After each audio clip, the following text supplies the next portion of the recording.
say affirmations don't work, listen to the inner monologue in our head. The inner monologue in our head is oftentimes diminishing ourselves, saying, oh, you can't do that, you're not good enough, you're too this, you're too that, you're too that. So all those are actually affirmations. Those are affirming some reality. And you ask people to check in with that monologue, and they're present that that's actually there. Yeah. And they can see that they actually believe that story because they've been affirming their limitation for so long. So affirmations are just channeling easily movable or easily traveled pathways in our mind. So affirmations do work, and they, it's and oftentimes the thing that we've affirmed the most are limited beliefs and negative things about ourselves, and that's why we oftentimes believe those things, because we've affirmed those things so much. Right. But the mantra that I created recently that really just gave me power inside of being a human being on this planet and navigating all the things that we navigate, and also believing in God, believing in in the universe, and that there's a divine intelligence in the universe. And what's the mantra that I came up with was, commit to what you want, surrender, and be grateful for whatever you get. Commit to what you want, surrender, and be grateful for whatever you get. So then there's no victim in that whole cycle. Yeah. You're a free will creating human being who's out in the world saying, all right, I want to do this, and you're throwing your line out there, you're making phone calls, you're doing all the things you need to do, and you get scared. Oh, I don't want to get turned down. You still go for it, you make it happen. But then the moment somehow life shows up the way it does, okay, I guess this is what I need to learn from. This is what I've been to experience. But then the next day you wake up, you get back on it, you're doing the things you need to do, and then at the end of the day, wow, I guess this was the result that I was. I'm thankful for this whatever the result is, being thankful for that. Yeah. So. Awesome. Yeah. That's awesome. Yeah. All right. Okay, so you gotta go, but Yeah, I'm actually going to church. I go to church in Oakland. You have my business card? Yeah, I was actually interested in getting a job here. I'm not.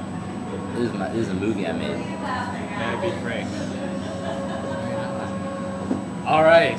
Thank you so much. How you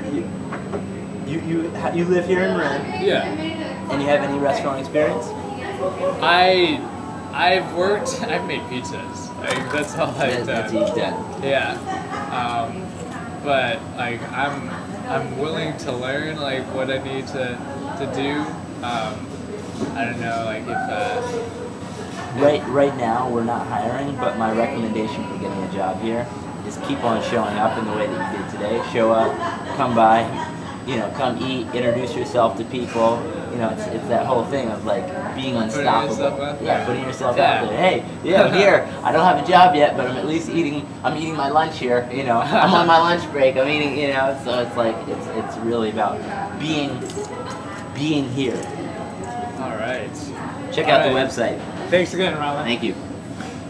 Oh, yeah, it was awesome talking to you. Yeah. Oh.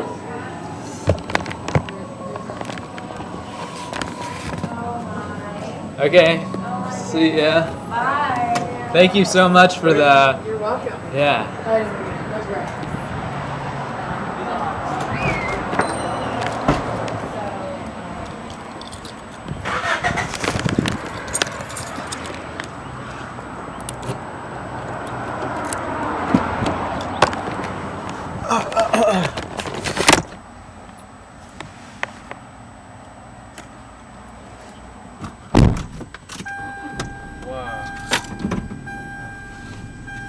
Okay, it's 11:20.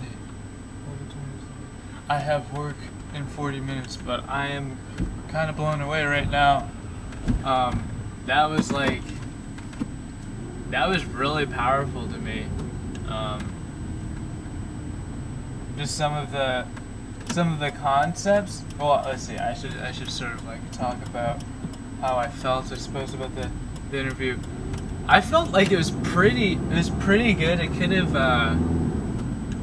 I felt like I should have sort of steered it to more solid, like foundations first. Like he was saying, he was talking about like raw food and like what it does for him. I feel like I should have covered that first before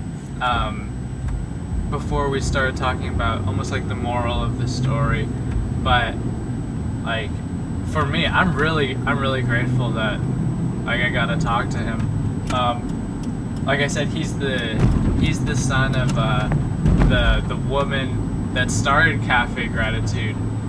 And it's interesting because when I went into the interview, I thought at first I was a little disappointed just because I felt like he would sort of already know his passion, you know?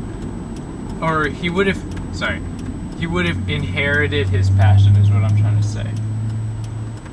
What am I doing? I felt like he would have inherited his passion from his mom. And I don't know, it would have been like been easy for him or whatever. But I feel like it's what he said. It's what he said, that everyone sort of, it's a universal thing that people don't like, that at some point in their lives people have struggled with what they want to do with their lives. That it's sort of it's. Nobody is exempt from that, almost. Everybody has that struggle at some point in their lives that they don't know like what they should be doing. And I never knew that Rylan like had a learning disability and that he did overcome some obstacles. There was one thing that he said, that there was an event, you know, that I think was very, very strong to him, or very, I don't know, very, very traumatizing. And I mean, I didn't want to push that, but it's interesting that did happen, and that even though he's the son of like somebody that I feel is a very healing woman, you know, like he's had his own struggles, and now he's come to the realization of like sort of like who he is. And again, like in the beginning, I was sort of disappointed that I figured I'd be interviewing somebody my own age, and he is 29. Wait a minute, which way do I want to go? I want to go left. And he is, you know, sort of young. He is 29, but I felt like he did have a lot to offer.